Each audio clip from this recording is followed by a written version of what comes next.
주님께서 여러분과 함께 또한 사제의 영과 함께 마테오가 전한 거룩한 복음입니다. 주님 영광 받으소서. 그때 12제자 가운데 하나로 유다 이스카리옷이라는 자가 수석 사제들에게 가서 내가 그분을 여러분에게 넘겨주면 나에게 무엇을 주실 작정입니까? 하고 물었다. 그들은 은돈 30잎을 내주었다. 그때부터 유다는 예수님을 넘길 적당한 기회를 노렸다. 무교절 첫날에 제자들이 예수님께 다가와 스승님께서 잡수실 파스카 음식을 어디에 차리면 좋겠습니까? 하고 물었다. 그러자 예수님께서 이르셨다. 도성 안으로 아무개를 찾아가 선생님께서 나의 때가 가까웠으니 내가 너의 집에서 제자들과 함께 파스카 축제를 지내겠다 하십니다 하여라. 제자들은 예수님께서 분부하신 대로 파스카 음식을 차렸다. 저녁 때가 되자 예수님께서 12제자와 함께 식탁에 앉으셨다. 그들은 음식을 먹고 있을 때 예수님께서 말씀하셨다. 내가 진실로 너희에게 말한다. 너희 가운데 한 사람이 나를 팔아넘길 것이다. 그러자 그들은 몹시 근심하며 저마다 주님 저는 아니겠지요 하고 묻기 시작하였다. 예수님께서 그들에게 대답하셨다. 나와 함께 대접에 손을 넣어 빵을 적시는 자, 그 자가 나를 팔아넘길 것이다.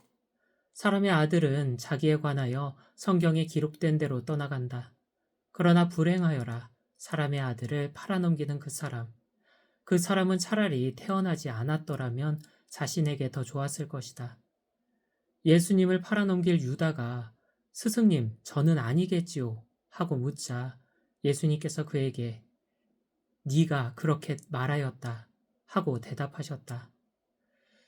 주님의 말씀입니다. 그리스도님 찬미합니다. 찬미 예수님, 제가 고해성사를 드리며 심심치 않게 듣는 말이 있습니다. 뭐냐면 지은 죄가 없는 것 같아요.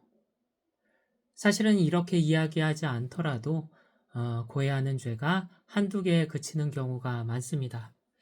6개월에서 1년 만에 성사를 보는데 지은 죄가 한두 개밖에 없습니다. 어떻게 생각하세요? 정말 지은 죄가 없는 걸까요? 자신이 지은 죄를 알아차리지 못하는 거겠죠. 사실은 죄가 무엇인지조차 알지 못하는 경우가 많습니다.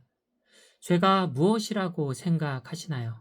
많은 경우 거창한 무언가로 생각합니다. 법의 처벌을 받는 범법 행위 정도로 생각하죠. 그렇게 생각한다면 당연히 나는 지은 죄가 없습니다. 그러나 카톨릭 대사전은 성경에서 말하는 죄의 정의를 다음과 같이 밝힙니다. 하느님의 솔선적인 사랑에 대한 응답의 거부. 하느님께서는 인간을 창조하시고 말씀하십니다. 보시니 좋았다. 왜 보시니 좋았을까요? 당신을 닮은 모습으로 창조하셨기 때문입니다. 그런데 이 닮았다는 말은 겉모습을 닮았다는 게 아닙니다. 본질을 닮은 거죠. 하느님의 본질은 사랑이시죠. 첫 인간은 주님의 사랑을 닮았습니다. 그래서 주님께서 인간을 사랑하는 것처럼 인간도 하느님을 사랑했죠. 인간은 하느님과 서로 사랑하는 친밀한 관계 안에서 하나 되어 살았습니다. 그러나 어느 날 찾아온 유혹으로 불신이 싹텄고 그 불신으로 주님과 멀어졌습니다. 그 결과 인간은 하느님과의 관계가 소원해졌고 그로 인해 고통과 죽음이 찾아옵니다. 인간이 일치했던 주님이야말로 행복과 생명의 근원이었거든요. 주님을 향한 인간의 사랑이 변했지만 인간을 향한 주님의 사랑은 변하지 않았습니다. 주님은 인간에게 화해의 손을 내밀며 소원해진 관계를 회복하고자 하셨죠. 수많은 예언자를 통해 결정적으로는 당신 외아들을 통해 당신 사랑을 보여주십니다. 우리는 그 사랑에 응답해 한처음 맺었던 관계를 회복해야만 하죠. 그런데 그 사랑에 응답하지 않는 것이 바로 죄이고 그 죄의 결과가 지옥이자 죽음입니다. 그 관계가 우리가 그토록 바라는 하느님 나라이고 구원이며 영원한 생명이거든요. 그러니 그 관계를 거부한다면 당연히 지옥이자 죽음이 되겠죠. 이에 주님께서 우리가 그토록 바라는 구원을 얻을 수 있도록 계명을 주십니다. 너는 마음을 다하고 목숨을 다하고 정신을 다하고 힘을 다하여 주 너의 하느님을 사랑해야 한다. 그냥 사랑하는 게 아닙니다.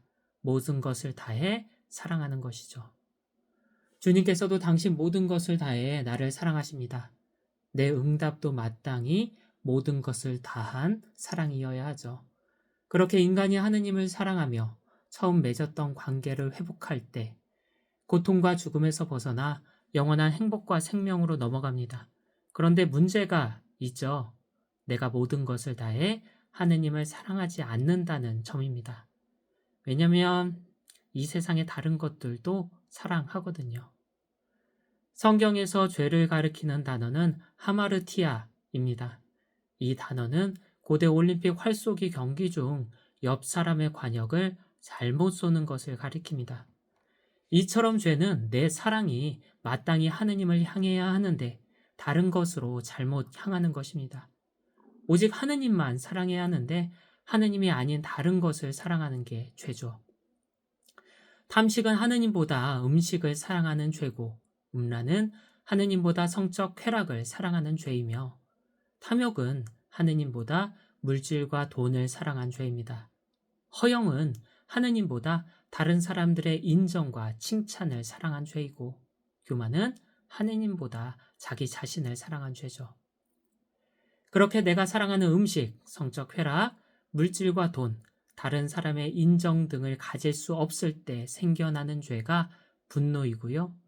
분노했음에도 가질 수 없을 땐 슬픔이 피어나며 아무리 슬퍼해도 가질 수 없을 땐 우울이 자리합니다. 예수님께서 말씀하십니다. 내가 진실로 너희에게 말한다. 너희 가운데 한 사람이 나를 팔아넘길 것이다. 당시 제자들에게만 하시는 말씀이 아닌 내게 하는 말씀이죠. 이 말씀에 나는 뭐라고 응답할까요? 스승님, 저는 아니겠지요. 누가 말했을까요? 예수님을 팔아넘긴 유다가? 아니요, 내가 하는 말이죠. 왜냐면 나는 죄인이 아니라고 생각하거든요. 예수님을 팔아넘기는 것은 특별한 일이 아닙니다. 하느님이 아닌 것을 사랑하는 일이죠. 유다는 예수님을 사랑했습니다. 그러나 돈도 함께 사랑했죠.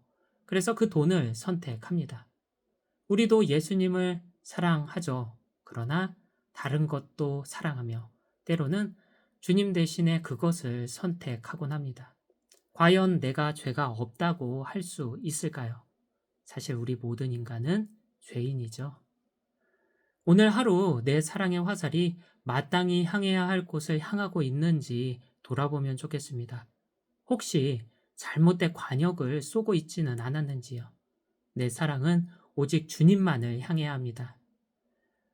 만일 잘못 쏘고 있다면 화살의 방향을 돌려야 합니다. 즉, 회개해야 하는 거죠. 돌아서야 합니다.